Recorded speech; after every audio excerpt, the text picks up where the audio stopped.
Vale, creo que ya puedes empezar a manejarla. Sí, pero no sale por diapositiva, ¿no? Parece que salen todas una tras otra.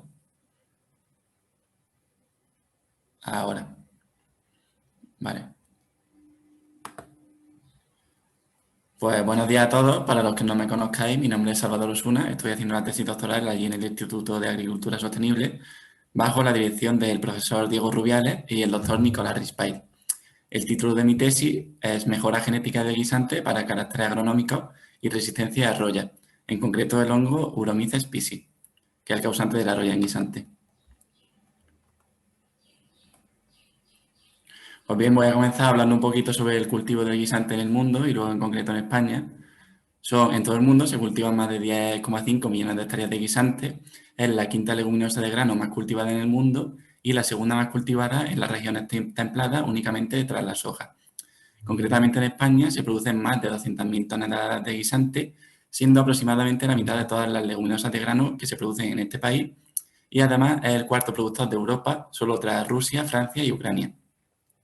También, como vemos, existe un mercado de exportación e importación interesante y gracias, como vemos aquí representado en la gráfica de rendimiento, gracias a las mejoras culturales que se han venido haciendo año tras año, al uso eficiente de los recursos y sobre todo al uso también de variedades adaptadas al clima mediterráneo en España, donde la mejora genética ha jugado un papel fundamental. En España vemos que cada año el rendimiento ha aumentado a razón de 50 kilos por año y por hectárea para guisante verde y 10 kilos de aumento 10 kilos por año y por hectárea de aumento para guisante seco.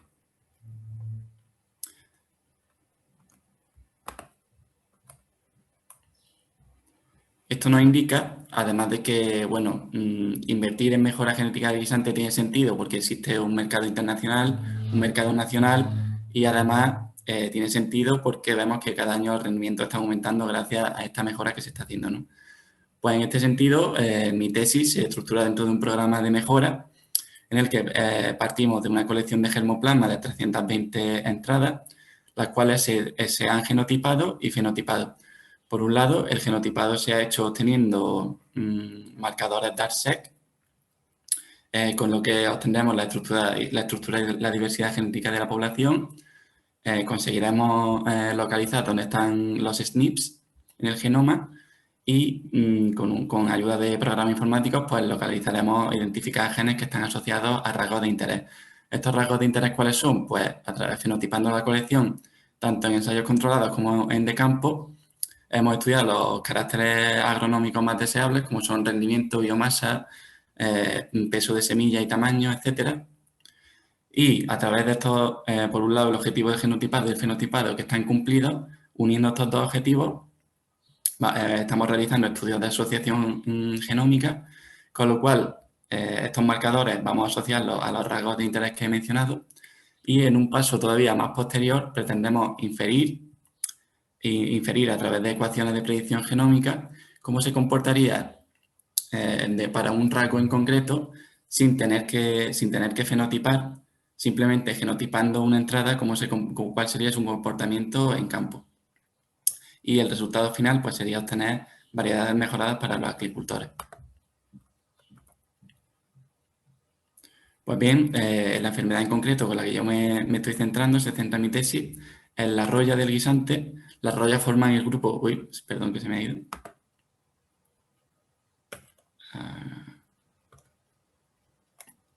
Las rayas forman el grupo más numeroso de patógenos de plantas, con más de 8.000 especies descritas. En concreto, la roya guisante puede ser causada por el hongo Uromyces piscis o Uromyces vicefabae. Aquí en nuestro entorno mediterráneo, el que se da es Uromyces piscis. Tiene un ciclo de vida muy complejo, incluyendo varios huéspedes, lo que hace que se dificulte mucho su control en campo. Y además causa serias pérdidas económicas, ya que afecta al rendimiento, porque como vemos aquí, la colonia del hongo se desarrolla en el interior de la hoja y cuando termina el ciclo, forma una estructura sobre la superficie foliar conocida como pústula. Estas pústulas emergen en la hoja de guisante rompiendo la epidermis y ocupando toda la superficie foliar, con lo cual pues, disminuye la tasa fotosintética y la planta pues, ve mermado el rendimiento.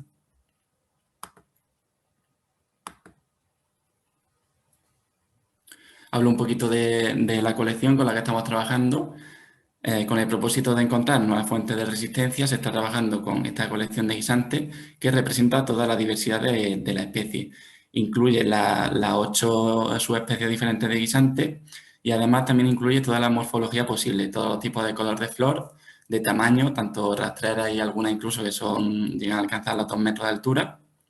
Y el material tiene tanto origen silvestre, cultivares, son líneas de mejora y variedades locales.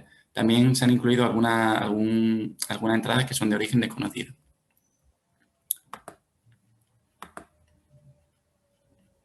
Pues bien, como he dicho, la caracterización genotípica de la colección se ha hecho secuenciando, aislando ADN de cada una de las entradas y mandando a la empresa australiana de Data Race para su secuenciación.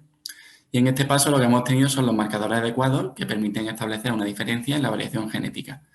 Con estos datos se pueden establecer los grupos entre los que se separa la colección. Y con esto hemos visto que hay una clara agrupación por especies y por morfología, como vemos aquí en la especie A.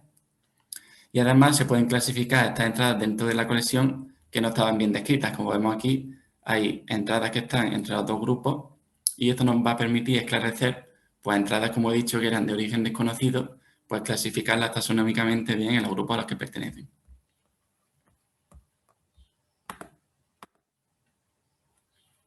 También he comentado la caracterización fenotípica que se ha hecho en campo.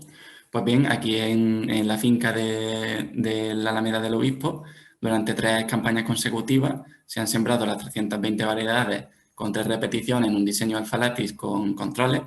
Las 3 campañas han sido 2017-18, 18-19 y 19-20 y los datos agronómicos que se han tomado pues, han sido desde germinación, fenología, biomasa, producción, rendimiento, morfología y en cuestión de semillas, pues tanto tamaño, peso y color. Se le está intentando sacar todo el jugo posible a la colección como es normal. Y en cuestión de enfermedades que se dan aquí en Córdoba, se ha evaluado, por supuesto, la roya, que es la parte de la que me he encargado yo, pero también otros compañeros pues, se han encargado de ascoquitosis. Perdón, que se me ha ido. A ver. No sé, Luis, parece que alguien lo está moviendo o lo estás moviendo tú.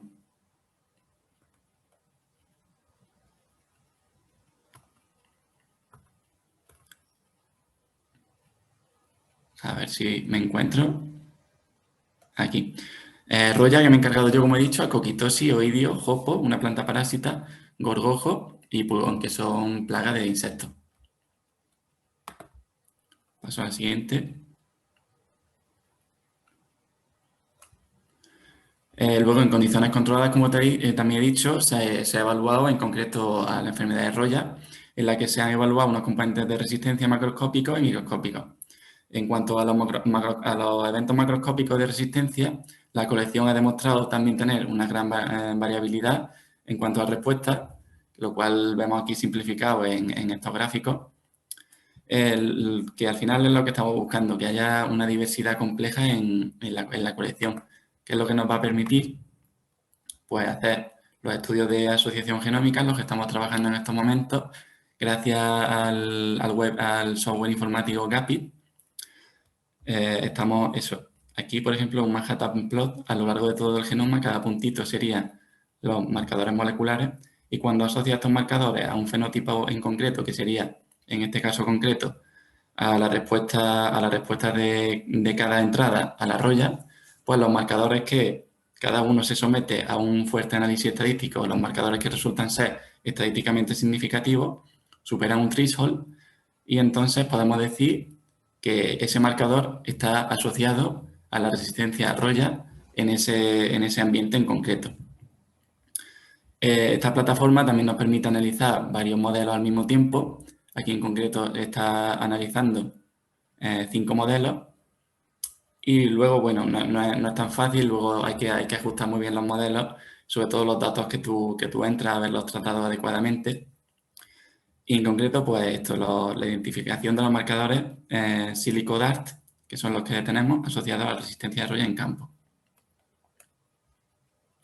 Por último, y dando un paso más allá, lo que pretendemos es inferir el fenotipo sobre el genotipo. Para eso se establecen, hay una población de referencia que es la que tenemos ahora, que ha sido tanto fenotipada como genotipada, y tenemos el fenotipo y los miles de SNP. Esto nos permite hacer las ecuaciones de predicción y luego, mediante estas ecuaciones, simplemente teniendo los SNP secuenciados de otra población principal, que ya no necesita ser fenotipada, sino simplemente secuenciada, podemos eso, inferir el fenotipo sobre el genotipo. Esto es de gran utilidad en programas de mejora y se está utilizando mucho hasta la fecha en mejora animal y poco explotado en mejora vegetal, aunque cada día se está expandiendo más su uso.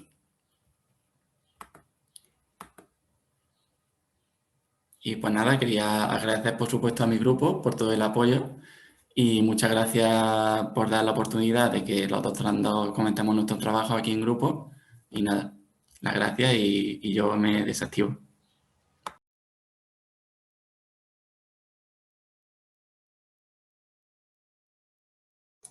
Muchísimas gracias, Alba. Muy interesante todo. No sé si tenemos alguna pregunta en el chat. Ahora mismo creo que no.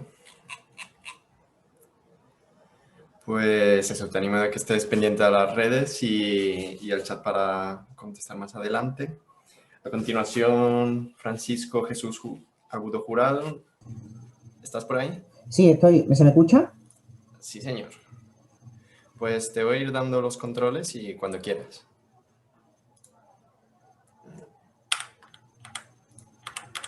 A ver, un momentito. Se me está moviendo solo. Un momento. Me muteo. Mutearme. Cuando quieras. A ver, un momentillo. Vale. Pues buenos días, mi nombre es Francisco Jesús Agudo Jurado. El título de mi tesis es Identificación y caracterización de metabolitos de hongos necrótrofos y mis directores son Eleonora Barili y Diego Rubiales. Un momentillo que no me pasa.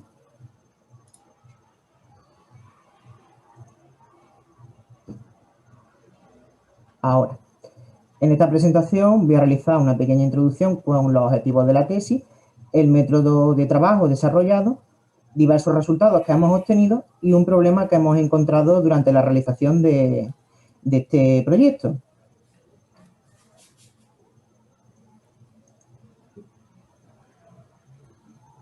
Salva ya ha hablado un poco sobre la producción de guisantes de diversas leguminosas aquí en España, así que no me voy a explayar mucho en este tema. Pero si no se realiza un tratamiento adecuado de estos cultivos, pueden ser atacados por diferentes agentes patógenos, como pueden ser los hongos, lo que puede llegar a una reducción tanto de la calidad como de la producción.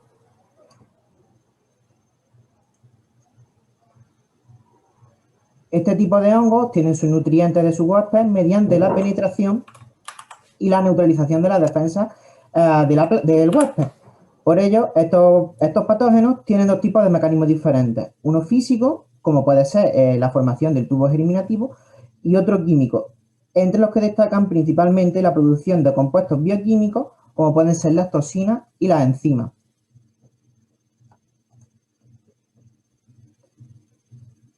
Por lo tanto, el objetivo principal de esta tesis es la búsqueda de aquellos metabolitos que producen la virulencia en su huésped, y en concreto nosotros nos centramos en la fitotoxina. Y una vez que se han identificado estos compuestos, un objetivo secundario de esta tesis es darle un uso útil a esos compuestos mediante la búsqueda de un fungicida natural.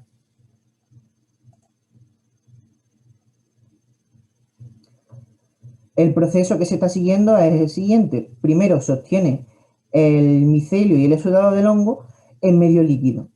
Todo este producto en una etapa final se liofiliza, puesto que la separación y la obtención de sus diferentes fases y su posterior dilucidación de los diferentes compuestos se llevan a cabo en la Universidad Federico II de Nápoles, en Italia.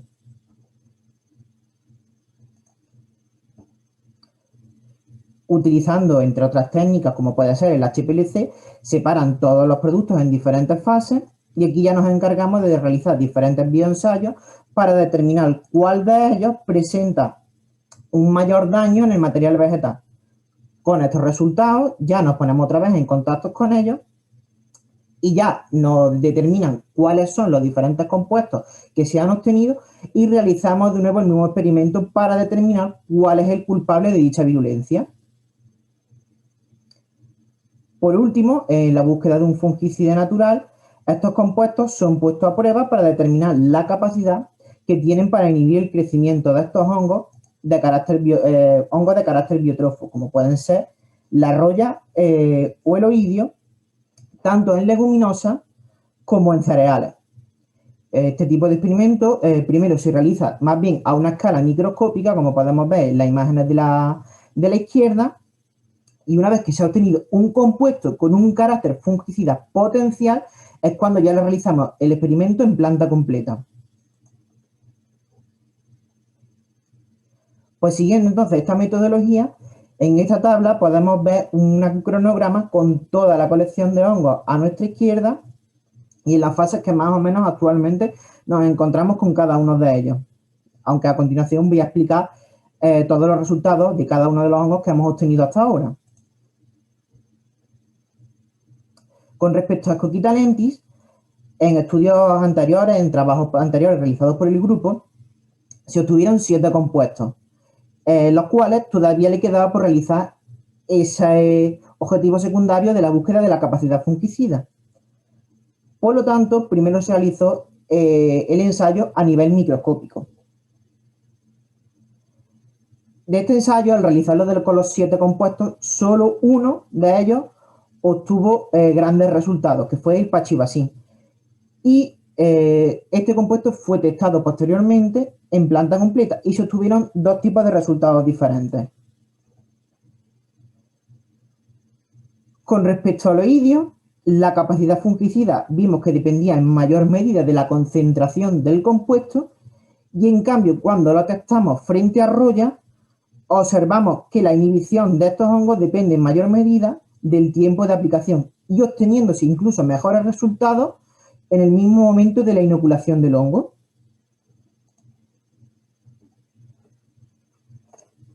Con respecto a Coquita fabae, actualmente hay 2 tipos de experimentos semejantes que se han realizado. En una primera etapa se obtuvieron 5 fracciones, tanto de sudado como del micelio, y solo una fracción nos resultó la más relevante. Cuando se lo comunicamos al equipo italiano, ellos realizaron una segunda separación y volvemos a realizar de nuevo el experimento, obteniéndose solo 2 fracciones como las más relevantes. Y actualmente están en esa etapa de dilucidación y de separación de esos compuestos para determinar cuáles son en concreto. Y en la actualidad nosotros estamos realizando un ensayo del exudado en bruto sin realizar ningún tipo de separación para estudiar cuál es su comportamiento y compararlo posteriormente cuando ya se haya obtenido todos esos compuestos en solitario.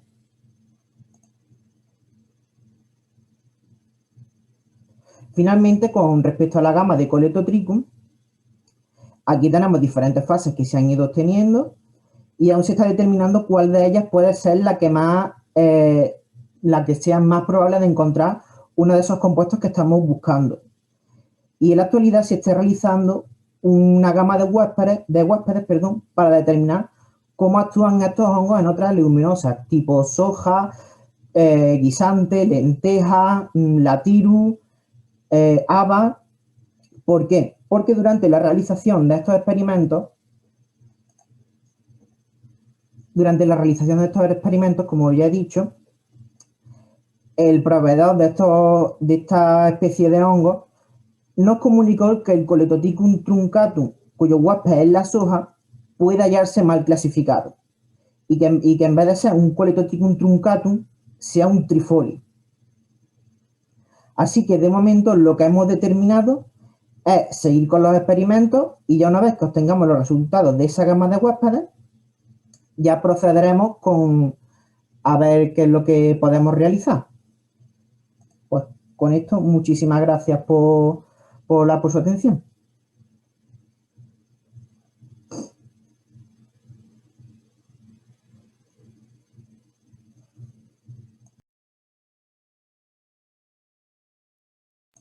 Yo no estoy controlando ahora, ¿eh?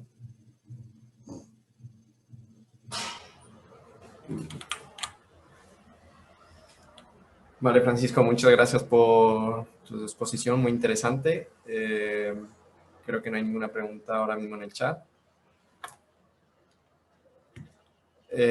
Animo al resto a seguir las charlas a través de Twitter. Creo que están siendo bastante activos en los últimos minutos. Y damos paso a la siguiente exponente, que va a ser Ilenia Clavero Camacho, del Departamento de Protección de Cultivos. Ilenia, ¿estás por ahí?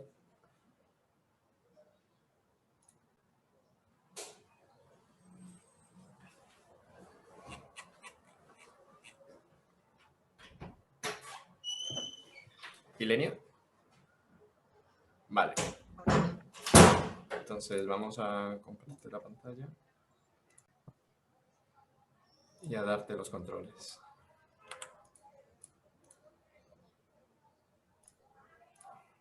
Si no me equivoco, creo que ya puedes empezar.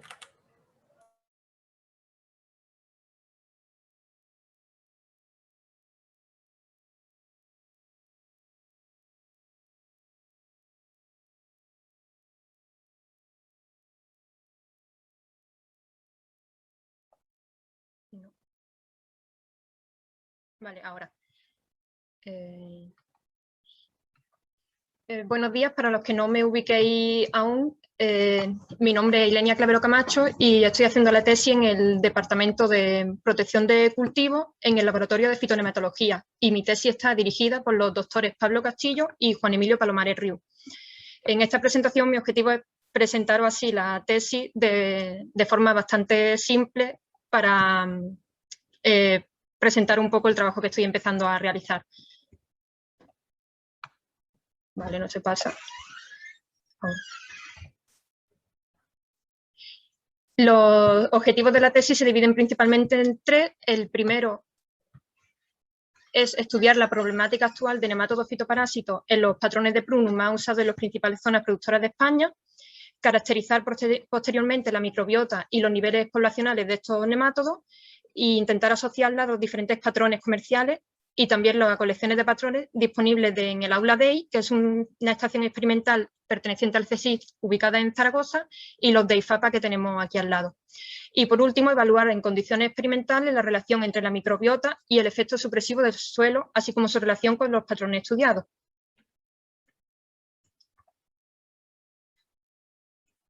En primer lugar, hacer una pequeña introducción para explicar cuáles son las especies de prunus y por qué son importantes así tanto a nivel mundial como en España.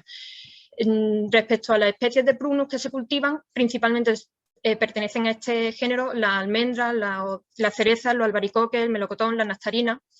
Y en España son importantes porque se destinan más de 800.000 hectáreas a su producción, siendo el cultivo de almendro el más extendido con más de 670.000 hectáreas, seguida por el melocotón.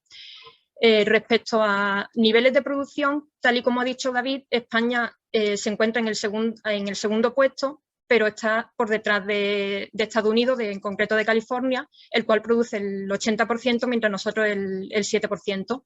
En producción de melocotón también nos encontramos en el segundo puesto en cuanto a producción, por detrás de China, y respecto al albaricoque y la cereza somos el sexto productor, por detrás de países como Turquía e Irán. En la gráfica, bueno, decir que la tabla corresponde a los datos de 2019, y en la gráfica podemos ver que el área destinada a la producción del cultivo de almendro es el que más ha aumentado respecto al cultivo de cereza, melocotón y albaricoque. De ahí la importancia de estudiar patógenos que afecten a este tipo de cultivo. Perdón, es que se pasa lento. Vale. Comentar que los factores que limitan la productividad de estos cultivos se encuentran tanto factores bióticos como abióticos, los relacionados con las características del suelo. Como ya muchos sabéis, este tipo de cultivo está compuesto por dos individuos. Uno es la variedad y el otro, que es la parte aérea, y el patrón que aporta las raíces. Pues bien, la variedad se suele escoger siempre de acuerdo a a las características que buscan, digamos, el agricultor en cuanto a una variedad concreta que tenga más valor comercial. Y respecto al patrón, su elección es muy importante, ya que la tolerancia de este a las características del suelo y a factores limitantes, como son la sequía o los patógenos, repercute en la productividad que tenga la plantación. Respecto a los factores limitantes que afectan al cultivo de estas especies de prunus, encontramos tanto bacterias como Agrobacterium tumefaciens, hongos como Armillaria melea, Phytophthora, Roselinea necatris y nemátodos fitoparásitos. Así, a modo de introducción, deciros que los nemátodos fitoparásitos son pequeños animales que viven tanto en el suelo como en medio acuático y que tienen un tamaño entre 200 y 1000 micras. Principalmente al cultivo de prunus le afectan nemátodos noduladores, que son los que pertenecen al género Meloidogines, y como podéis ver en la imagen, causan unas lesiones en la raíz, que son los nódulos. También se ven afectados por el género Pratylencus, que son unos nemátodos que causan lesiones necríticas en las raíces, y también por otros como Siphinema, Longidorum, Criconemoides, Pratylencus. Estos nemátodos fitoparásitos se caracterizan por la presencia del estilete, que es la estructura que podéis ver en las imágenes, a partir de la cual son capaces de penetrar las células, penetrar la raíz y alimentarse así de las células de la planta. Esto afecta directamente al sistema radicular, ya que disminuye la captación de agua y de nutrientes, pero también tiene un efecto indirecto, que es que al producir estos daños aumenta el riesgo de que la planta sufra ataques por otros patógenos, ya sean bacterias, hongos, y también algunos nemátodos son vectores de virus, con lo cual hay que tenerlo en cuenta a la hora de plantar un nuevo cultivo, o cuando vemos algún problema en nuestra plantación, puede deberse a ello. Vale. En cuanto al primer objetivo, que es caracterizar la microbiota, se seleccionaron 3 áreas en cuanto a principales zonas productoras en España, que son el Valle del Ebro, el Valle del Guadalquivir y el Valle del Júcar Segura. En total ya tenemos más de 180 parcelas, de las que se han tomado muestras de suelo y de raíces para la extracción de los nemátodos, que se hace a partir del suelo mediante el método de centrifugación-flotación. Posteriormente se realiza el recuento y la identificación de los nemátodos fitoparásitos. Comentar brevemente que para la identificación de los nemátodos es muy importante seguir un enfoque de taxonomía integrativa, que consiste en combinar el uso de las características morfológicas y morfométricas con las técnicas moleculares para llegar a una correcta identificación.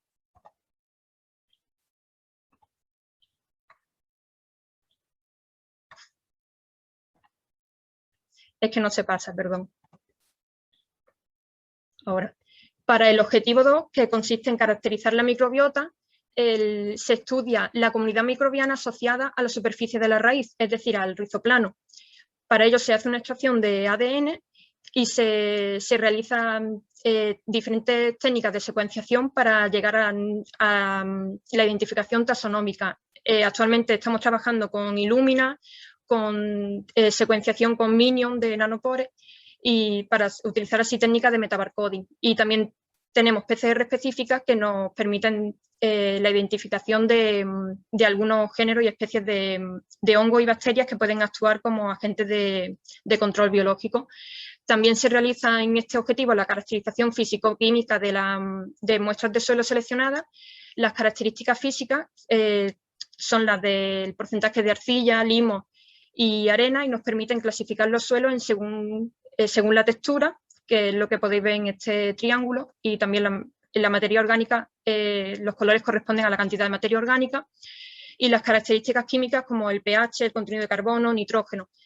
Esa caracterización, junto con otras variables consideradas ambientales, como la precipitación, la temperatura y demás, y variables agronómicas como el manejo de la cubierta, el riego o no, la utilizaremos para ver si existe relación entre todas estas características y la abundancia de los nemátodos fitoparásitos.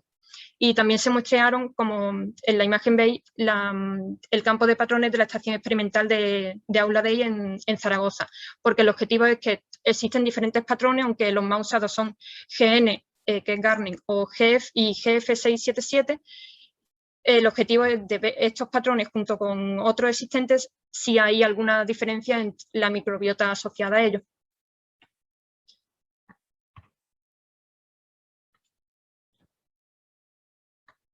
Vale, en cuanto al tercer objetivo, que sería ya identificar los potenciales agentes de control biológico y su identificación y después realizar ensayos de patogenicidad.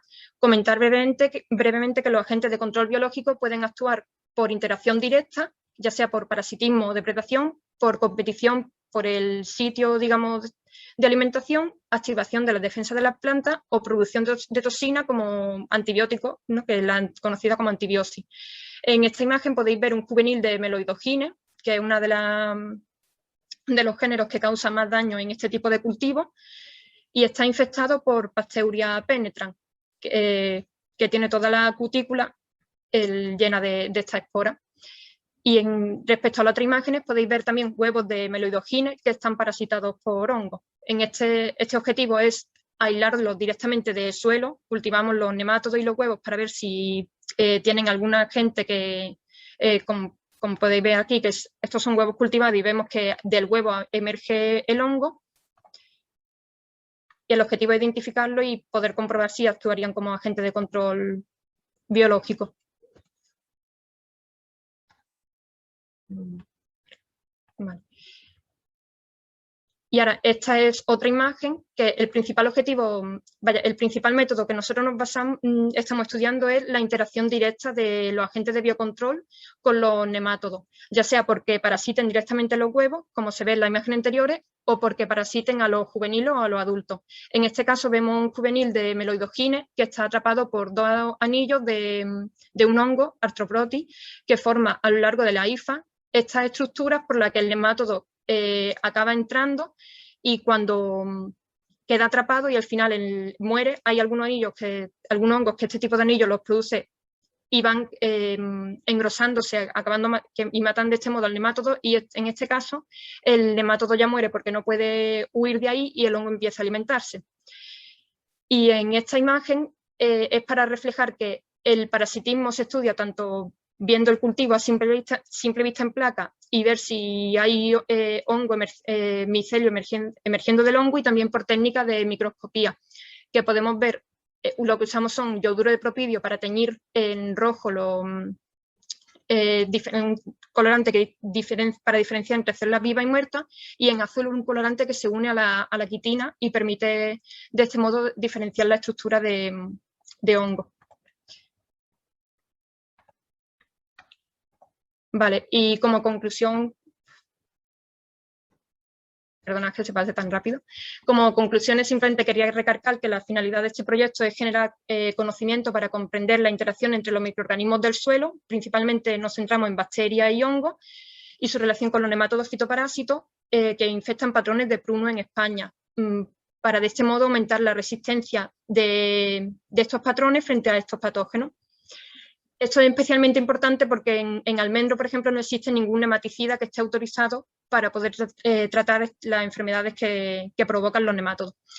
Y también así, a modo de conclusión, que este proyecto recalca la necesidad de realizar estudios de diagnóstico de nemátodos fitoparásitos, sobre todo en casos de replantación y en nuevas plantaciones, dado que Meloidogine, que es uno de los géneros que más daño causa, afecta sobre todo con más severidad a los patrones, dado que al tener un sistema radicular menos desarrollado, los daños que causa este nemátodo son más evidentes y pueden acabar desembocando en la muerte del patrón.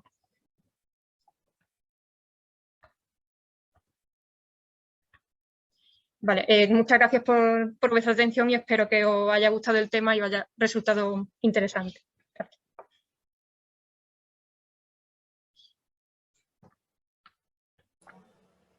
Muchísimas gracias, Ilenia. Todo muy interesante. Déjame ver si hay alguna pregunta en el chat.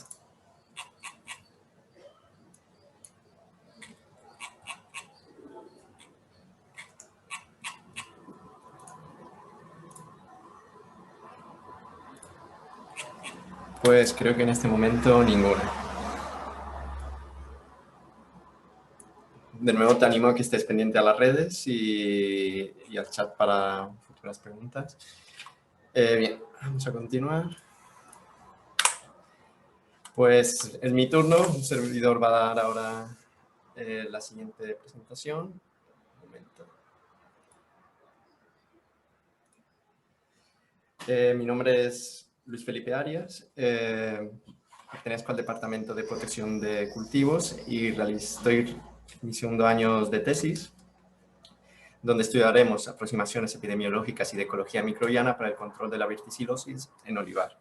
Esta tesis está codirigida por Juan Antonio Navas Cortés y la doctora Blanca Landa del Castillo. Bien, como ya ha destacado anteriormente mi compañera Martina, la verticilosis constituye la principal amenaza no solo en España, sino en la cuenca del Mediterráneo. Y es que el ciclo de vida de este patógeno lo hace muy difícil su control. Es un patógeno del suelo que entra a través de heridas que tengan las raíces o zonas debilitadas, coloniza los haces vasculares, se desarrolla en el xilema. Entonces, al cortar los flujos de agua y nutrientes entre la raíz y los órganos aéreos, la planta sufre de estrés hídrico, en muchos casos acaba muriendo, cayendo al suelo y inoculando de nuevo con las conocidas estructuras de resistencia, que son los microesclerósidos, que son capaces de durar en el suelo más de 10 años. Y se pueden distribuir perfectamente a través de los sistemas de regadío. En concreto en Andalucía se han detectado en las 8 provincias, desde que fue descrito inicialmente en la provincia de Córdoba en 1980. De los 2 patotipos, defoliante y no defoliante, todos se han detectado en las 8 provincias. El no defoliante parece ser un poco está más presente en la región oriental de Andalucía, pero el predominante es el patotipo defoliante y más agresivo. Bien, brevemente detallaré los objetivos de mi tesis. El primer objetivo de mi tesis es la modelización de factores climáticos, edáficos y agronómicos que determinen la incidencia y la distribución geográfica de la verticilosis en Andalucía. Para ello, explotaremos 2 bases de datos, una base de datos de la RAIF de Andalucía, de la Red Andaluza de Información Fitosanitaria, y datos de 2 proyectos anteriores de nuestro grupo, donde se detalló en el patotipo los patotipos dominantes en las 8 provincias andaluzas. A continuación, utilizando toda la teoría de modelado de nicho ecológico, intentaremos ver cuáles son las variables climáticas y tipos de manejo agronómico que se está utilizando en esas regiones que determinen la distribución de la enfermedad, para poder así crear mapas de riesgo de donde la verticilosis tiene más probabilidad de ser desarrollada. Para ello utilizaremos varios tipos de modelado de nicho ecológico basados en modelos de envolvimiento, modelos de regresión y de machine learning. En este momento me encuentro explotando 3 bases de datos climáticas, Redian, Chelsea y WorldClim. Y estudiamos 19 variables bioclimáticas que se estiman a partir de los valores de temperatura máxima, mínima anual y precipitaciones. Usamos como referencia Redian, ya que es una base de datos local y nos da mapas con una mayor resolución espacial que Chelsea y WorldClim, que la resolución es mucho menor. Bien, para los 2 mapas principales, con la temperatura media anual y la precipitación anual, hemos calculado el error cuadrático medio para ver cómo de diferentes son las estimaciones que da WorldClim y Chelsea de Redian. Respecto a la temperatura, no se observa gran diferencia, sin embargo, en temas de precipitación es mucho más complicado acercarse al valor exacto por temas como influyen el relieve, la cercanía al mar, En este caso, WorldClim, y en la bibliografía lo han detallado otros autores, tiende a sobreestimar los valores de precipitación. Aquí podemos ver como en la cordillera penibética, si no estoy mal, los valores de precipitación están sobreestimados a los que se han recogido en Redian. Por eso, en los próximos análisis descartaremos WorldClim para futuros modelados.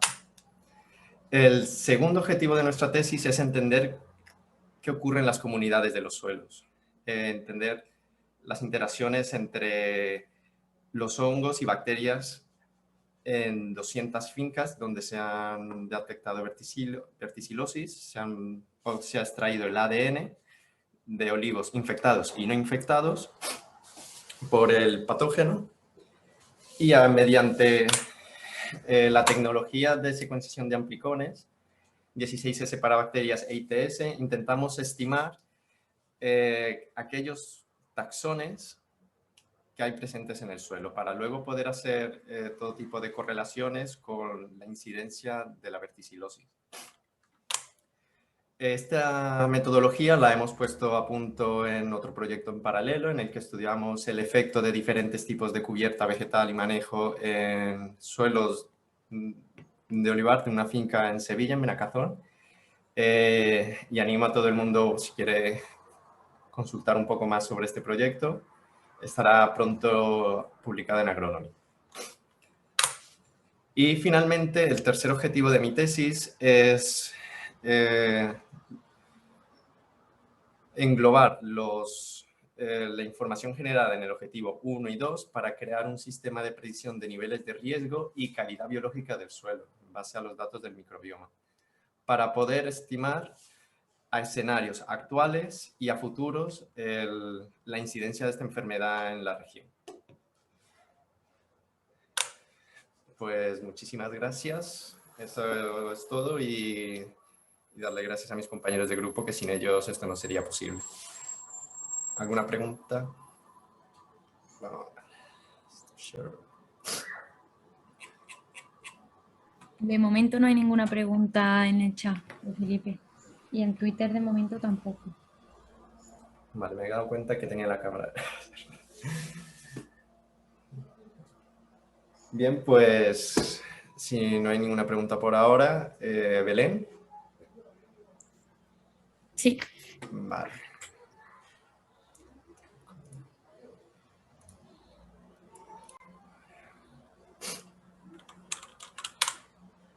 Pues cuando... Un momentico.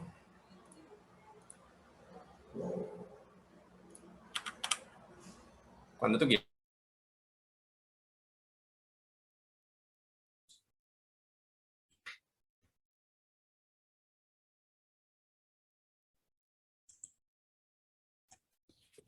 Vale. A ver si puedo pasar ahora.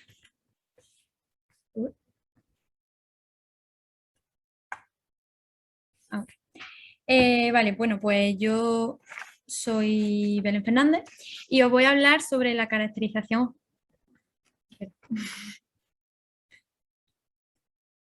Se está volviendo un poco loco esto. Un segundo.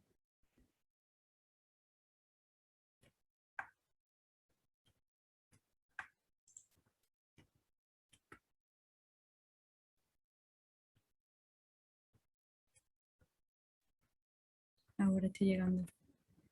Que si va muy rápido parece que se vuelve loco.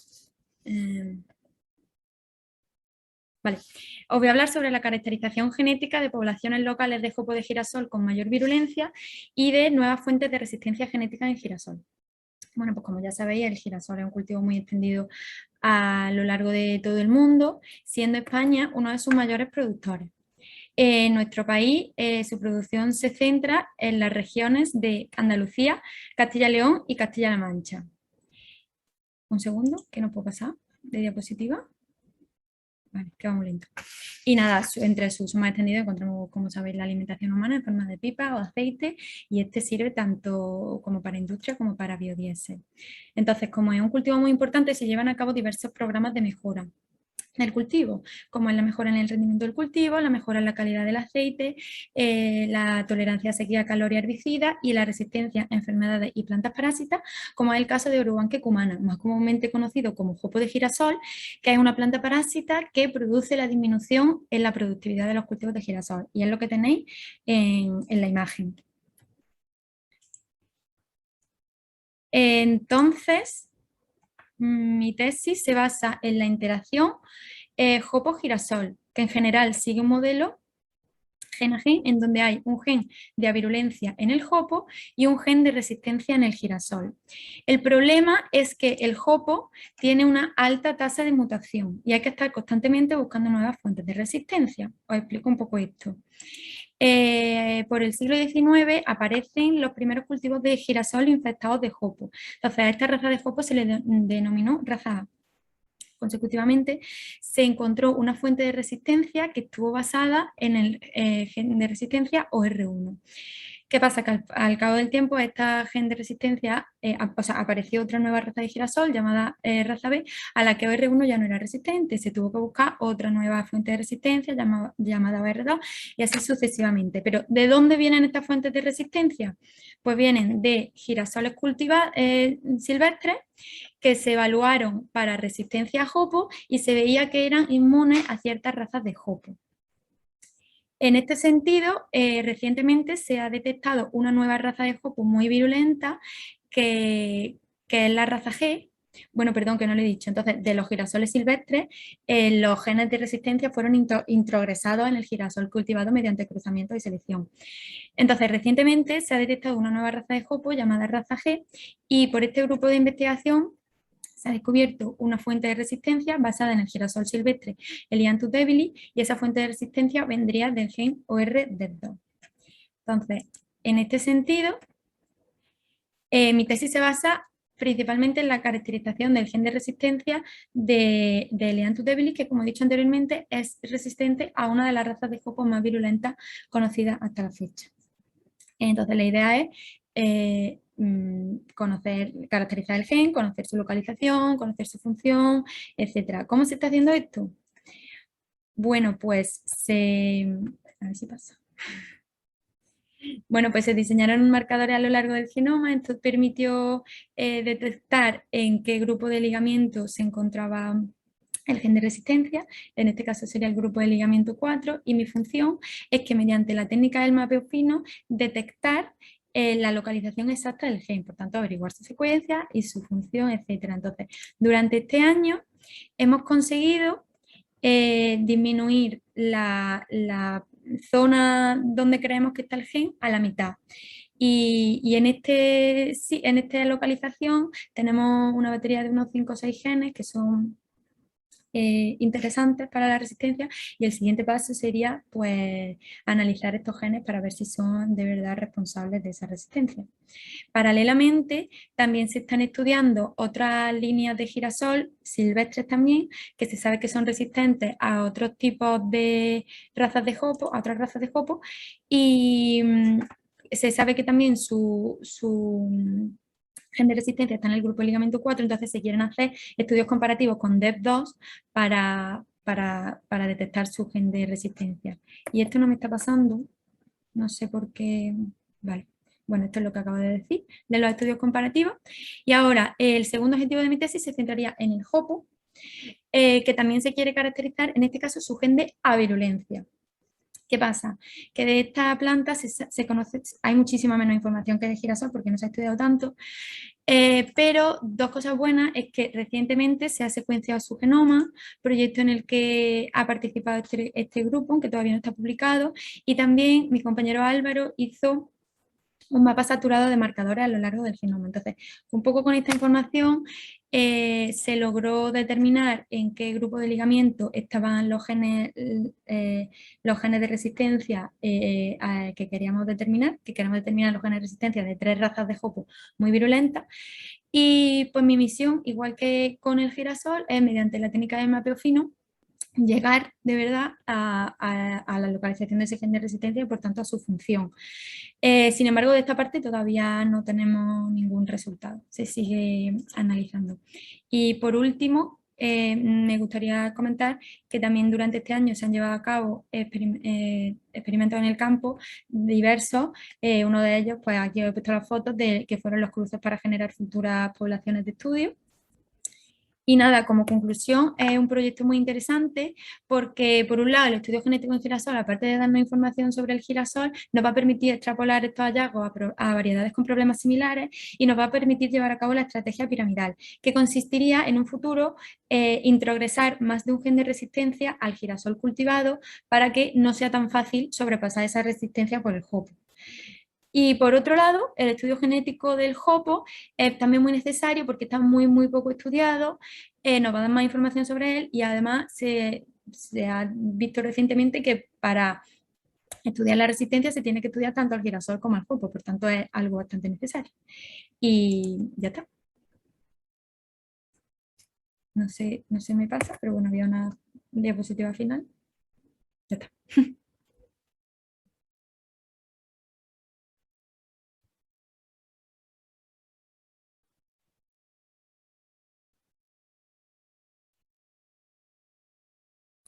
Ahora, casi que no recuperé el control. Muchas gracias, Belén. Muy interesante. Déjame comprobar el chat.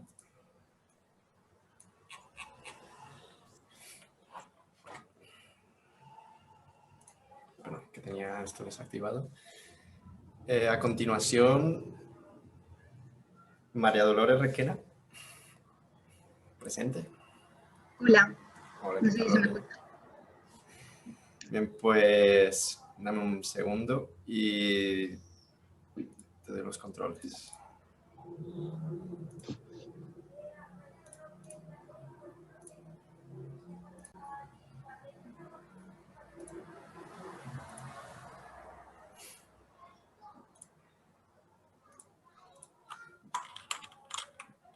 Vale.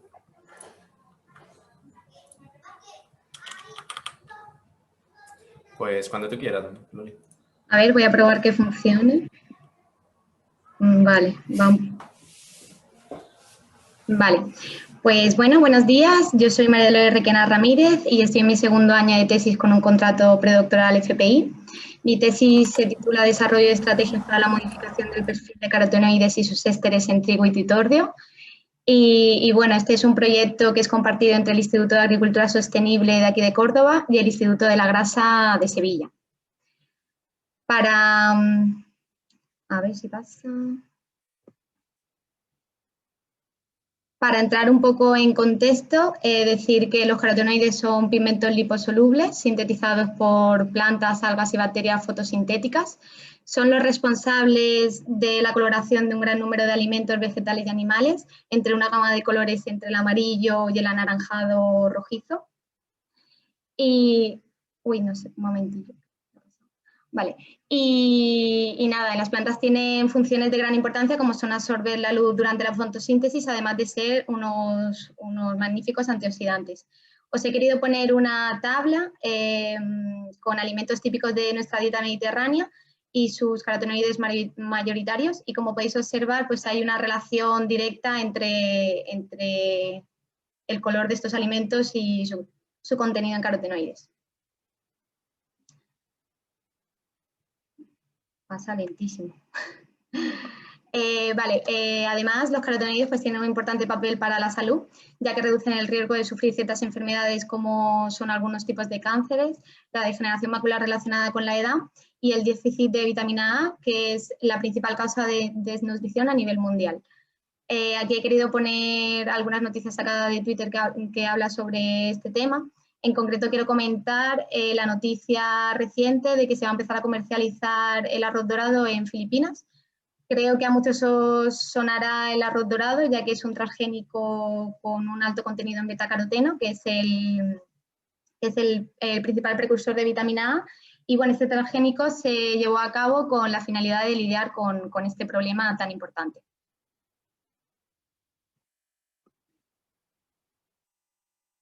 Por otro lado, los carotenoides, al estar involucrados en el color de los alimentos, pues ha sido un importante criterio para la calidad de la producción de pasta a partir de trigo duro. y también son los responsables de ese color dorado tan característico de los productos derivados de tritordio. Por todo esto que os he explicado, pues ha promovido el desarrollo de programas de mejora de carotenoides en muchísimos cultivos.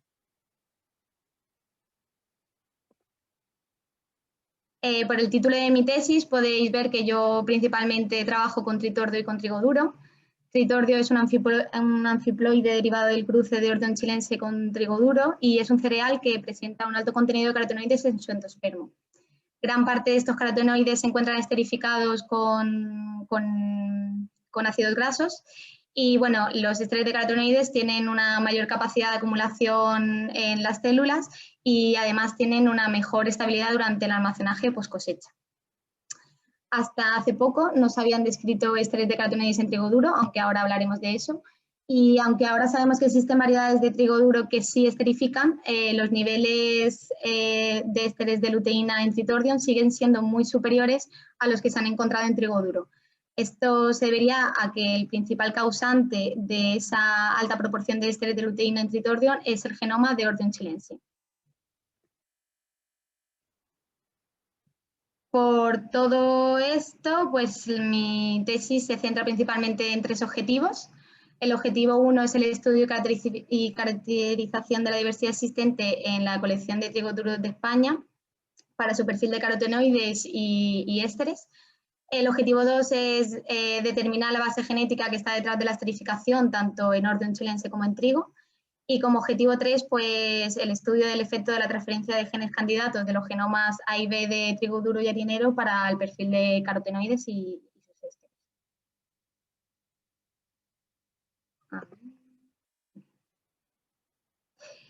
ésteres. Respecto al objetivo 1, deciros que existe una colección de variedades locales de trigos duros de España, desarrollada por el INIA de Madrid. Y bueno, para llevar a cabo este objetivo, nosotros lo que hemos hecho ha sido caracterizar el perfil de carotenoides de 156 accesiones de esta colección. 9 de ellas pertenecen a la subespecie Dicocon y 147 a la subespecie Turgidum. Para llevar a cabo este estudio, pues hizo la siembra en campo de varios años con un diseño aumentado utilizando 4 variedades comerciales de trigo duro como controles. Y bueno, se obtuvieron los granos y se procedió a la extracción de carotenoides, su análisis mediante HPLC y la cuantificación de carotenoides usando curvas de calibración. Toda esta parte relacionada con la extracción de carotenoides es la que yo desarrollo en Sevilla, en el Instituto de la Grasa. Decir que principalmente nosotros en trigo duro lo que hacemos es cuantificar los carotenoides que son zeaxantina, alfa y beta caroteno, luteína libre y ésteres de luteína, tanto monoésteres como diésteres.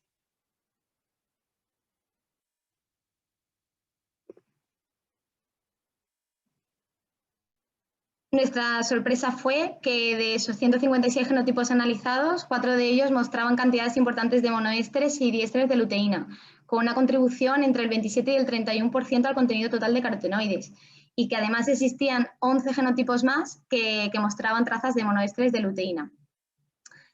Para que lo podáis ver más visual, si me pasa la diapositiva. Ahí. He querido poner un cromatograma con 3 variedades de trigo duro. En primer lugar está COFA, que es una variedad comercial de trigo duro cuyo perfil de carotenoides es el que tienen mayoritariamente la mayoría de las accesiones y donde se puede ver que no presenta ésteres. La segunda variedad es una de las 11 variedades que presentaron trazas de monoésteres. Y la tercera es una de esos 4 genotipos que presentó cantidades importantes tanto de monoésteres como diésteres. Y bueno, en el gráfico se ve muy bien la importancia, la aportación total de carotenoides de estos ésteres de luteína. En naranja lo podéis observar. Y nada, comentar que estos resultados ya están publicados en una revista científica que es PUTS, por si alguien quiere indagar un poquillo más. Respecto al segundo objetivo, como he dicho al principio, la alta proporción de ésteres de luteína en tritordio se debe al genoma de Ordeon chilense. Y bueno, nosotros para este para estudiar la base genética que está detrás de la esterificación en orden chilense, lo que hicimos fue partir de 5 genes candidatos para la esterificación en trigo harinero, que se habían descrito en un trabajo anterior. Se buscaron los genes ortólogos en orden vulgar y se obtuvieron las secuencias de los genes en orden chilense. Se estudió su expresión de estos 5 genes candidatos en 4 estadios de desarrollo de grano de tritordio y se vio que el gen ORCH7H G021-460 aumentaba su expresión hacia el final de la maduración del grano, que es el estadio 4, y que además este gen y SAT7D, que es el gen que recientemente se ha descrito como el responsable de la esterificación en trigo harinero, pues son ortólogos. En un estudio anterior se había identificado la cesión H290, que es un mutante de orden chilense incapaz de producir ésteres de carotenoides. Y bueno, el análisis de la secuencia completa de ORCH7HG021-460 reveló una sustitución de glicina por cisteína en H290 en comparación con los genotipos esterificantes H7 y H16. En consecuencia, pues se diseñó un marcador para detectar este SNP y se evaluó la colección completa de orden chilense, que está compuesta por 93 accesiones que habían sido previamente caracterizadas para su perfil de carotenoides y de esterificación. Y vimos que solo H290 mostraba este alelo mutante y el fenotipo de ceroésteres. Además, esta transversión de aminoácidos se encuentra en una región muy conservada en todas las especies analizadas. Y bueno, por todo ello, pues dedujimos que SAT7HCH, que es como hemos llamado a este gen, es un fuerte candidato para la esterificación de luteína en tritordio y orden chilense. Y bueno, y esto sugiere un mecanismo común de esterificación en TTCI. Por todo ello, pues SAT7HCH sería un buen candidato para la mejora de la estabilidad de carotenoides en tritordio y cereales relacionados. Y bueno, igualmente estos resultados están publicados en la revista científica Frontiers in Plant Science, por si alguien quiere verlo más detallado. Y bueno, pues por último, ahora lo que toca es seguir trabajando, seguir caracterizando la colección de trigos duros bajo diferentes condiciones. Ya hemos establecido la base genética de esterificación en orden chilense en tritordio y pues ahora que sabemos que hay variedades de trigo duro que esterifican, pues sería genial encontrar la base genética y poder explicar la esterificación en trigo duro.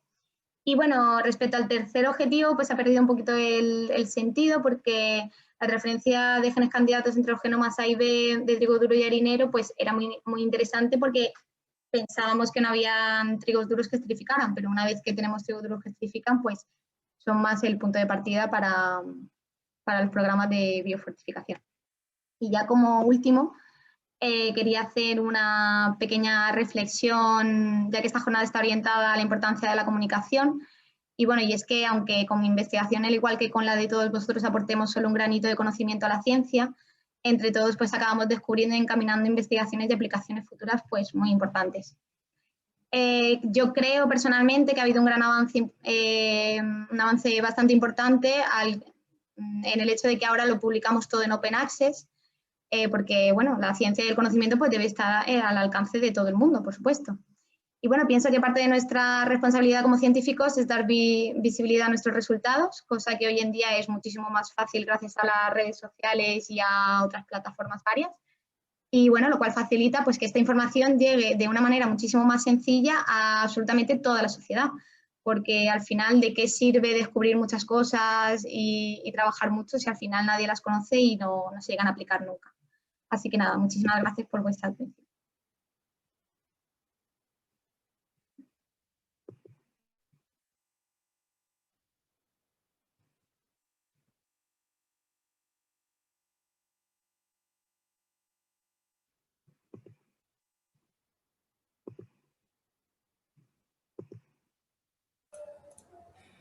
Muchísimas gracias, Loli. Me ha encantado tu charla, sobre todo la reflexión final y la importancia de hacer la ciencia accesible a todo el mundo.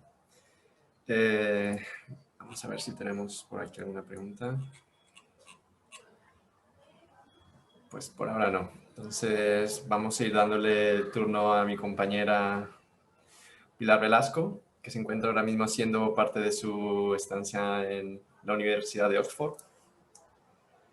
Dame un segundo, Pilar.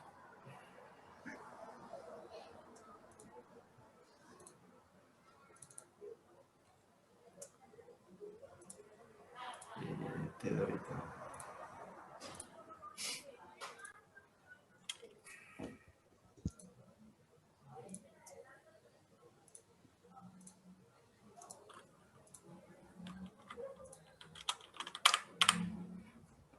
Pues cuando tú quieras.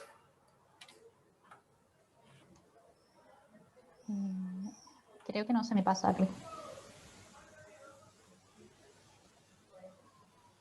Vale, ahora. ¿Me oís bien? Sí. Un momento que voy a meterme.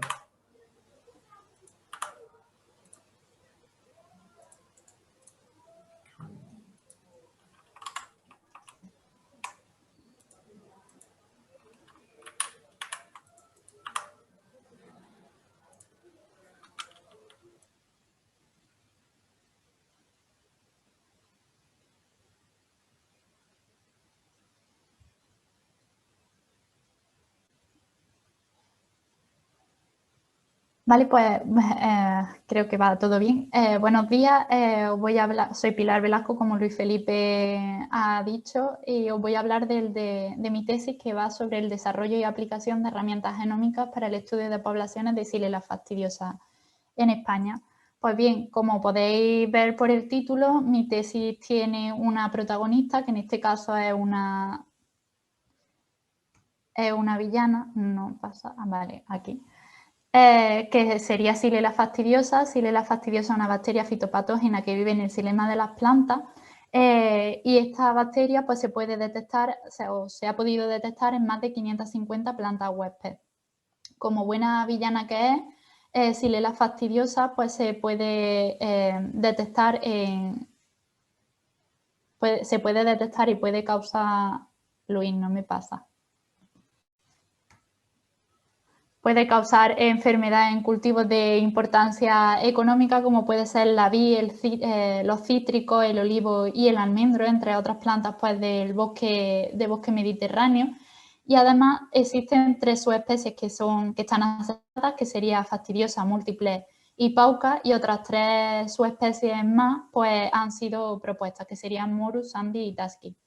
Además de las nuevas detecciones de subespecies, pues el número de secuencias tipo, que se basa en el análisis de multilocus, pues sigue aumentando y actualmente es de 87 secuencias tipo. Desde su detección en Italia, pues se han ido realizando monitoreos oficiales, por lo tanto, desde 2013. Por lo tanto, pues se ha ido detectando la bacteria en Europa, en Francia, en España, en Alemania y Portugal, y la última detección pues en una nueva zona de Francia, en Occitania. Como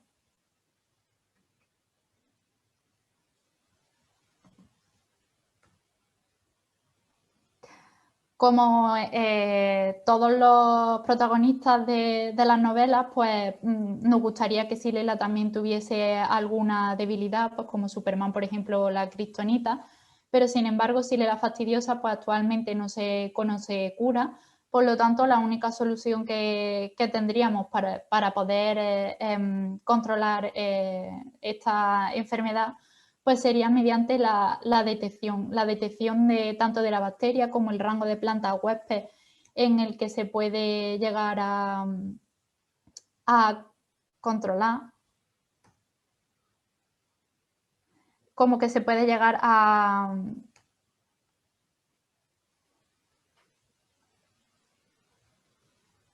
Vale, se me ha puesto la pantalla en negro, no sé si vosotros lo podéis ver bien. Si me podéis confirmar. Nosotros la vemos, Pilar. ¿Tú la ves en negro? Vale, ahora mismo sí. Vale, ya ha vuelto. Vale. Por lo tanto, con una buena detección tanto de la bacteria como del rango potencial de las plantas, pues se puede llevar a cabo la erradicación de las plantas pues, que estén contaminadas y por lo tanto un control de la enfermedad. También intentar pues, controlar el vector.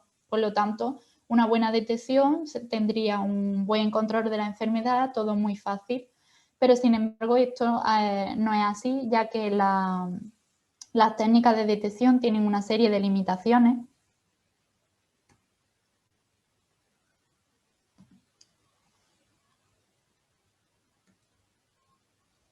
No me pasa nada la presentación. Bueno, sigo hablando. Tiene una serie de limitaciones, como sería que todas las especies vegetales pues, que no muestran síntomas, por lo tanto, solo una persona que esté muy acostumbrada a ver las plantas infectadas por Xylella pues, sería capaz de poder determinar si esa planta está infectada o no, pero tendría eso, limitaciones porque no todas las plantas presentan síntomas. Además, cuando la bacteria se encuentra en una baja concentración, nuestras técnicas no la detectan, pudiendo obtener falsos negativos. Además, nuestra bacteria tiene aquí un aliado que serían los inhibidores de PCR, por lo que cuando estos inhibidores se encuentran por la extracción de ADN, pues también podemos tener falsos negativos, además de que existe un gran tiempo de procesado y la detección de la bacteria desde que la aparición de síntomas hasta que tenemos los resultados en el laboratorio. Por lo tanto, los aspectos a mejorar pues, serían la sensibilidad, la especificidad de estas técnicas y también pues, el poder realizarlas in situ. Además, Xylella fastidiosa contiene elementos genéticos móviles como pueden ser profagos, plásmidos o islas de patogenicidad y en concreto se han encontrado gracias a la secuenciación de varios genomas plásmidos similares presentes en diferentes subespecies de Xylella fastidiosa y por lo tanto esto es una evidencia de la transferencia horizontal de genes, que esto es relativamente peligroso, por llamarlo así, ya que pueden aparecer nuevas cepas capaces de colonizar nuevos huéspedes o incluso que sean más virulentas. Por lo tanto, el estudio de la comparación de plásmidos pues, es necesario, ya que nos va a dar información de la distribución y de si se están realizando este trasvase de genes y poder tener aplicaciones futuras en los estudios de epidemiología, ecología y de evolución del patógeno.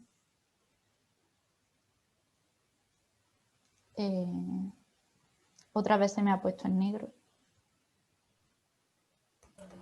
Un momento, le voy a pasar el host a mi compañera porque tengo problemas con el ordenador.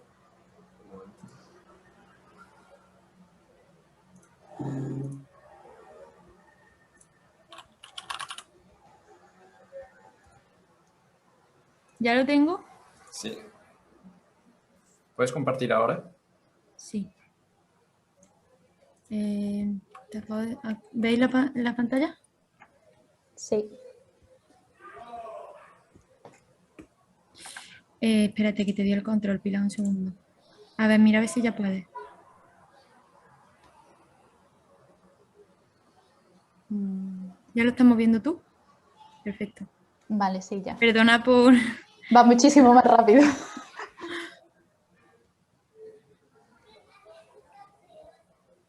A ver.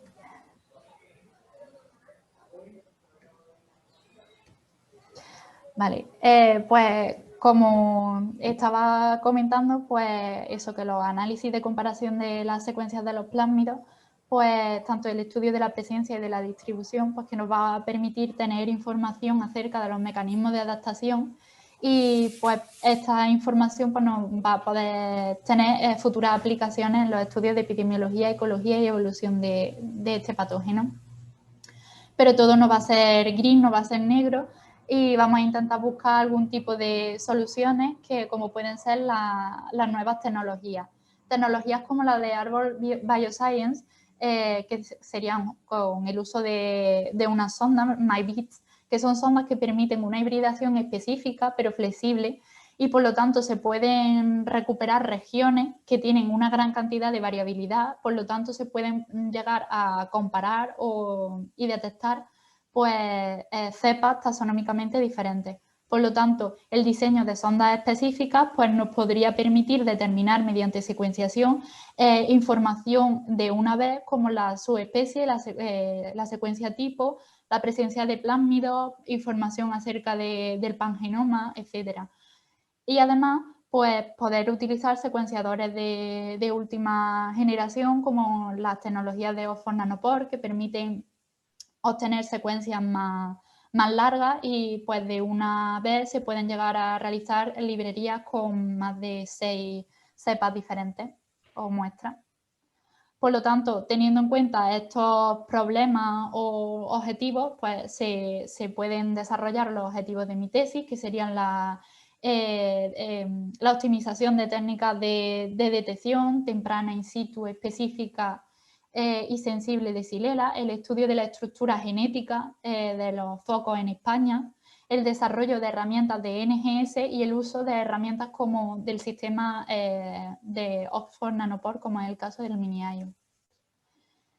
Para el primer objetivo se comparó la sensibilidad de diferentes protocolos de qPCR, que son oficiales, se encuentra en la EPO, y nos dimos cuenta de que entre los 4 que existen, pues Francis sería el que es menos sensible y por lo tanto Harper el que tiene una mayor sensibilidad y por lo tanto sería como el más fiable para poder detectar la bacteria, incluso cuando se encuentra en una concentración muy baja. Si cogemos entonces Harper como gold estándar y lo comparamos con el resto de técnicas de detección, como puede ser, por ejemplo, el RPA, que es una qPCR isotérmica que se puede realizar incluso en el campo, ya que no permite extracción no es necesaria la extracción de ADN, o por ejemplo la digital PCR, que es una técnica muy sensible, pues podemos ver que aún así la qPCR-Li sigue siendo una de las más sensibles y además específicas después de Harper, y que la digital PCR, aun ser y tener la fama de ser tan sensible, también nos sorprendió que tenía una menor especificidad, ya que hubo muestras que fueron positivas por la digital PCR, pero no por Harper. En este tipo de muestras realmente no podemos asegurar o no podemos decir quién lleva la razón, así que en este caso pues tendríamos que esperar a ver si la planta muestra los síntomas y realmente es positiva o es negativa. En relación con el estudio de plásmidos, cuando se han secuenciado los genomas de las subespecies fastidiosas provenientes de Mallorca, ST1, pues vimos que estas cepas albergaban un tipo de plásmido y por lo tanto pues hemos realizado un screening para ver esta presencia del plásmido. En concreto, hemos realizado un estudio de más de 111 muestras de ADN de plantas que estaban naturalmente infectadas, de diferentes subespecies y además diferentes ST de toda España, de los diferentes outbreaks. Y además se ha realizado este test en la colección mundial que tenemos de los aislados de Xylella fastidiosa allí en el IA. Por lo tanto, los resultados más llamativos que hemos podido ver es que existen más de 10 tipos de secuencias diferentes de plásmidos que se pueden agrupar que se agrupan por su especie o por origen geográfico, que las muestras que procedían de los focos de España, pues que solo las infectadas por la subespecie fastidiosa ST1, pues solo esas muestras contenían el plásmido. Muestras que también se analizaron de anillos de árboles datados de más anteriores a 1995, pues se ha detectado en estas muestras de ADN de árboles pues, de 1998 y por lo tanto este estudio junto con otros estudios anteriores pues, pueden confirmar a la única introducción de la subespecie fastidiosa ST1 en las Islas Baleares, en Mallorca. Por último, en cuanto a los sistemas NGS, el desarrollo de las sondas, pues se diseñaron sondas específicas pues, que tuviesen como secuencia diana diferentes tipos de genes que tenían pues, un cierto interés para nosotros, que además cubriera parte o casi todo el genoma de Xylella. Genes pues, como pueden ser los MLST, que nos permite la identificación de sus especies y también de la secuencia tipo, MLSA, pues, que son genes ambientales, genes de pangenoma, genes específicos pues, que nos van también a permitir la diferenciación entre cepas que son muy parecidas, pero por ejemplo infectan diferentes huéspedes, o genes como por ejemplo que se encuentran en diferentes plásmidos. En esta parte tengo que agradecer la colaboración de Luis Felipe, que ha tenido bastante trabajo a la hora del análisis bioinformático, y aquí os traigo pues, uno de los primeros resultados que hemos obtenido, que realizando muestras artificiales en el que se han mezclado diferentes subespecies de Xylella fastidiosa con fondo de ADN de olivo, se hizo un pool y una librería y se secuenció con estas bits, con estas sondas, y en verde pues tenemos lo que sería el ADN de olivo y en rosa sería el ADN de Xylella. Vemos que cuando no se realiza captura y se secuencia las diferentes muestras, pues vemos que se obtiene mayormente ADN de olivo y en este caso muy poco de bacterias, pero que utilizando esta tecnología podemos obtener pues, una mayor secuenciación del genoma de Xylella y además pues, podemos tener esta información que podemos llegar a detectar su especie e incluso la secuencia tipo. Para abaratar costes estamos intentando implementar esta tecnología pues, con la secuenciación en Minion.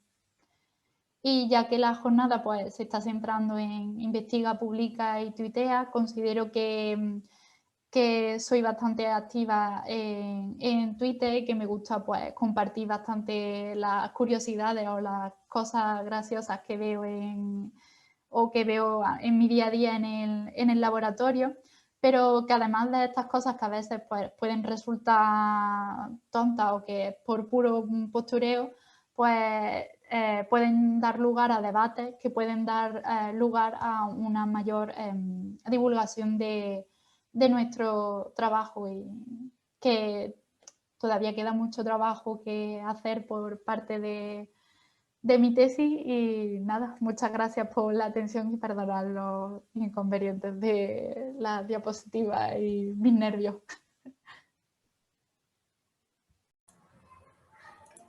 Muchísimas gracias, Pilar. Perdón, te tenemos que pedir nosotros por los problemas técnicos. Déjame ver si hay alguna pregunta en el chat. Yo tenía una pequeña pregunta que me ha surgido ahí a la hora de que comentaba sobre los MLSA, que lo has definido como genes ambientales. ¿Me podrías dar un poquito más de información a qué definís como, qué se define como gen ambiental? Pues son grupos de genes que se encuentran en el genoma y también nos permite, nos ayudan como a poder determinar y poder diferenciar entre sus especies. Vale. Pues creo que vamos a darle la palabra a nuestro último nuestro exponente, Miguel Román. ¿Estás por ahí? Aquí estoy. ¿Me escucha? Creo que sí. Miguel, te doy el control remoto. Creo que ya lo tienes. Vale. Bueno, pues cuando consideres, Miguel. Vale. Ok. Vale, muchas gracias por la presentación. Y bueno, mi nombre es Miguel Román. Estoy haciendo la tesis aquí en el IAS, y cuyo título es Biología, Ecología, Epidemiología de Xylella fastidiosa en España, y está dirigida por los doctores Blanca Landa y Juan Antonio Navas. Para no repetir la misma cosa que ya ha dicho mi compañera Pilar, generales sobre Xylella, me he centrado directamente en los objetivos de mi tesis, para lo cual presento aquí el triángulo de la enfermedad, en la que en cada vector del triángulo representan aquellos factores que son necesarios para que se dé la enfermedad. Por un lado estaría el patógeno, por otro haría falta también un huésped susceptible y por el otro también unas condiciones ambientales favorables. Por el lado del patógeno, uno de los objetivos sería el aislamiento y caracterización fenotípica y genómica de cepas tipo presentes en España. Por otro lado, su evaluación de la patogenicidad que tienen estas nuevas cepas que se han encontrado en España sobre los principales cultivos presentes en nuestra zona. Y por último, la modelización del crecimiento de Xylella en función a una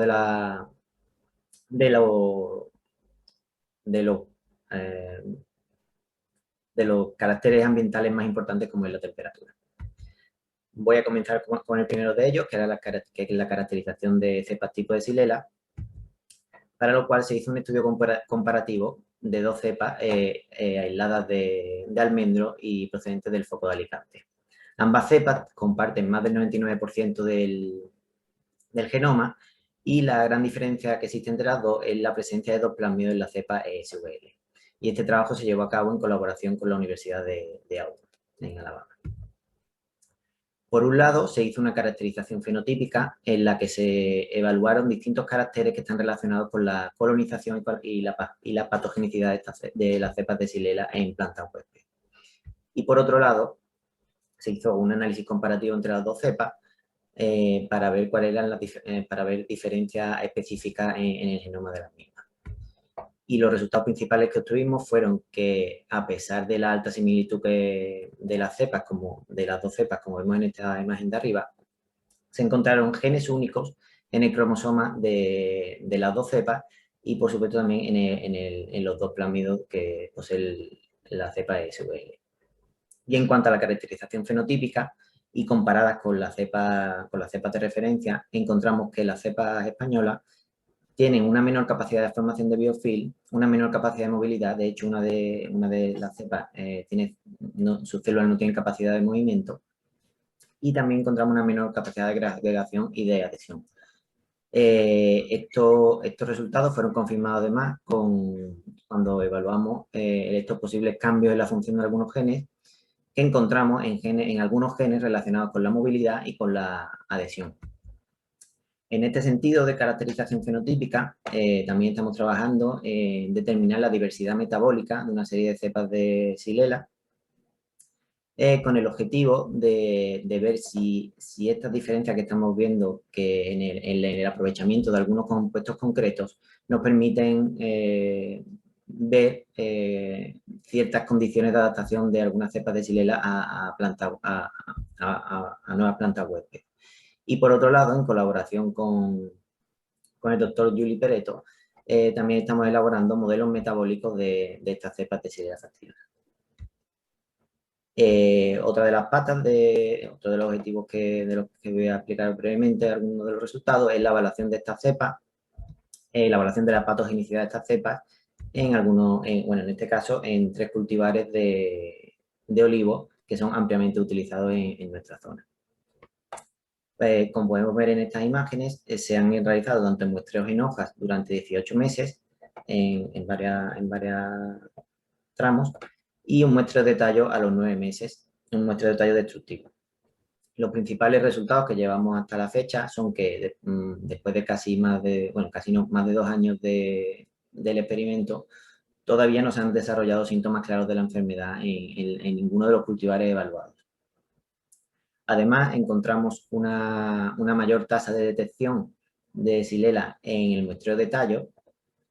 Y por último, destacar que la cepa Xylella 1961, que es de la subespecie Pauca y está aislada en olivo en Ibiza, y que es de la misma subespecie que la cepa de Dono, que es la que ha creado tantos problemas en el sur de Italia, fue la cepa que tuvimos mayor porcentaje de detección, así como un mayor porcentaje de detección en la zona más alta de muestreo empleada y con un contenido con una cantidad de bacterias bastante elevada.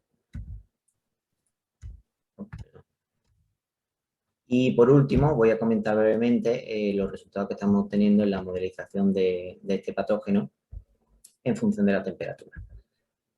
Y además su relación, como veremos en el último punto, con la relación que puede tener y lo importante que es el medir el xilema de las plantas.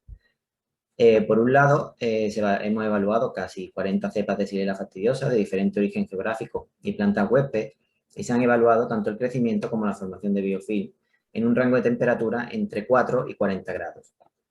Como podemos ver en estas gráficas, en los que he puesto algunos ejemplos de las cepas estudiadas de las 3 principales subespecies, el rango de temperatura óptimo de prácticamente todas las cepas varió de 20 a 30 grados, mientras que sostuvo un crecimiento limitado según la cepa a 10 y 36 grados, mientras que no encontramos ningún crecimiento a las temperaturas de 4, 6 y 40 grados.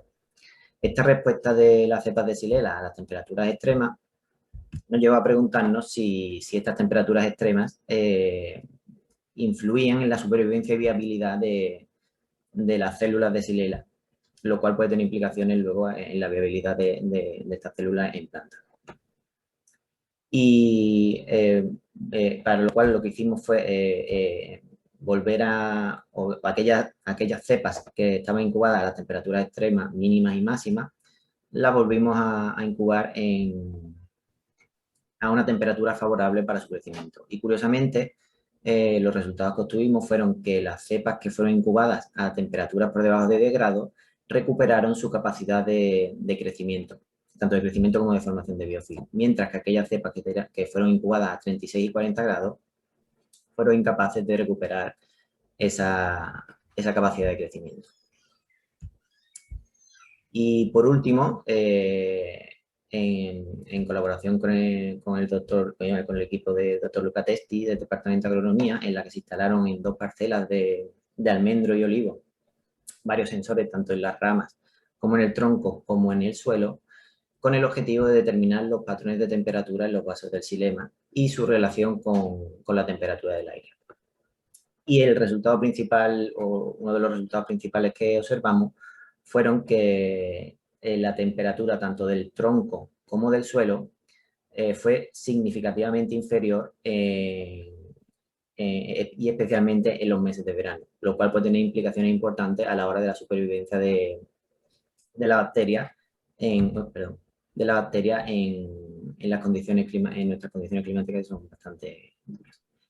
Y nada más, dar gracias a nuestro equipo de laboratorio y de investigación y nada, espero haberme ceñido al tiempo y muchas gracias por su atención.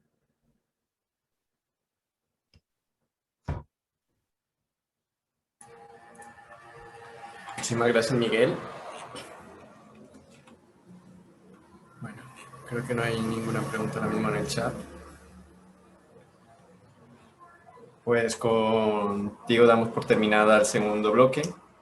Muchísimas gracias a todos los participantes. Animo si ha quedado alguna